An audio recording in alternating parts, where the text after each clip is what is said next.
diri dalam kalangan pelajar sekolah semakin membimbangkan apabila remaja seawal 13 tahun mempunyai kecenderungan untuk berbuat demikian. Menurut kajian Kesihatan Morbiditi Kebangsaan NHMS 2017, Kementerian mendedahkan 11.2% remaja mempunyai idea untuk membunuh diri, 9% merancang untuk membunuh diri dan 10.1% melakukan cubaan untuk bunuh diri. Peratusan tersebut diperoleh berdasarkan kajian yang dibuat ke atas 30,496 sampel terdiri daripada pelajar sekolah menengah berusia 13 hingga 17 tahun. Pelajar tersebut terdiri daripada 212 sekolah menengah yang dipilih secara rawak di seluruh Malaysia termasuk Sabah dan Sarawak. Pensyarah dan Doktor Sekretari Pusat Perubatan Universiti Kebangsaan Malaysia (PPUKM), Dr. Hazli Zakaria berkata, kajian NHMS juga mendapati remaja seawal usia 11 tahun sudah mula membuat penilaian terhadap kesan daripada sebarang tindakan, sama ada yang dilakukan sendiri atau orang di sekeliling, terutama ibu bapa. Bunuh diri bermaksud perbuatan untuk menamatkan atau menghilangkan nyawa diri sendiri. Ianya boleh dilakukan dengan pelbagai cara, iaitu secara fizikal luaran atau dalaman.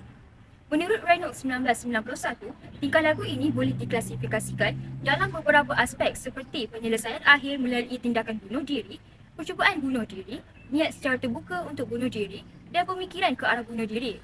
Konsep bunuh diri ialah di mana seseorang mendapat idea di mana dia merasakan bahawa dia tidak layak hidup, hidupnya tidak bernilai atau mengharapkan kematian. Seseorang yang putus harapan untuk hidup juga boleh menyebabkan timbulnya perasaan ingin membunuh diri. Faktor utama permasalahan ini ialah apabila seseorang itu mempunyai gangguan psikologikal dan dapat juga dikaitkan dengan kesihatan mental dan fizikal. Gangguan psikologik ini berpunca daripada tahap tekanan yang tinggi dan melihat bunuh diri sebagai satu jalan akhir atau penyelesaian terhadap masalah yang dihadapi. Tingkah laku ini sering dilakukan oleh individu yang mengalami kemurungan yang tinggi, kelunturan semangat hidup dan kekecewaan yang besar. Seseorang yang putus harapan dengan kehidupan juga cenderung untuk melakukan perbuatan ini.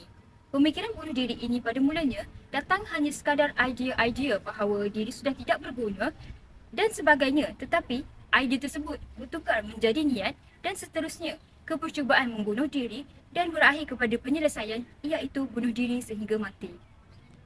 Jika ditelusuri, setiap perbuatan yang berlaku pasti akan mendatangkan kesannya. Kesan bunuh diri pada diri sendiri menurut Islam adalah dia akan diazab oleh Allah Subhanahu Wa Taala. Dalam Islam, membunuh diri adalah perbuatan dosa besar yang dilarang oleh syarak.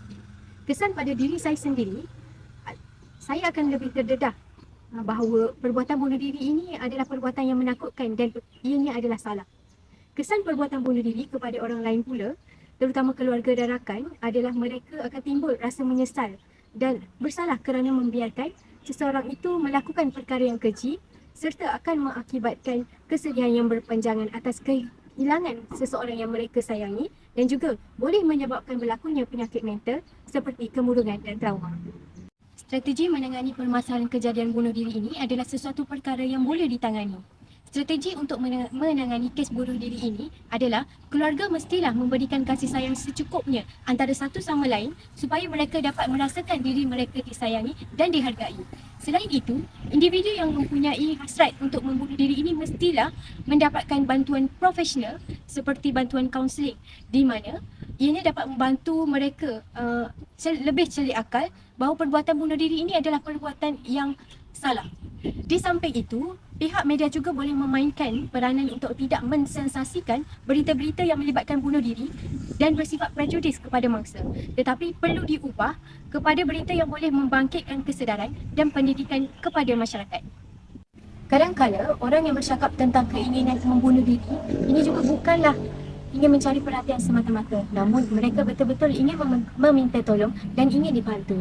Oleh itu, saya ingin memberi pesanan kepada anda semua, termasuklah diri saya sendiri. Ketika anda berada dalam masalah atau dalam keadaan kesihatan mental yang tidak stabil, timbanglah baik buruk sesuatu perkara, carilah seseorang sebagai pendengar masalah anda yang anda percaya dan mintalah pendapat mereka serta motivasikanlah diri anda. Dekatilah orang-orang yang positif dalam hidup anda, maka anda juga akan berada dalam keadaan mental yang sihat dan hidup sentiasa positif.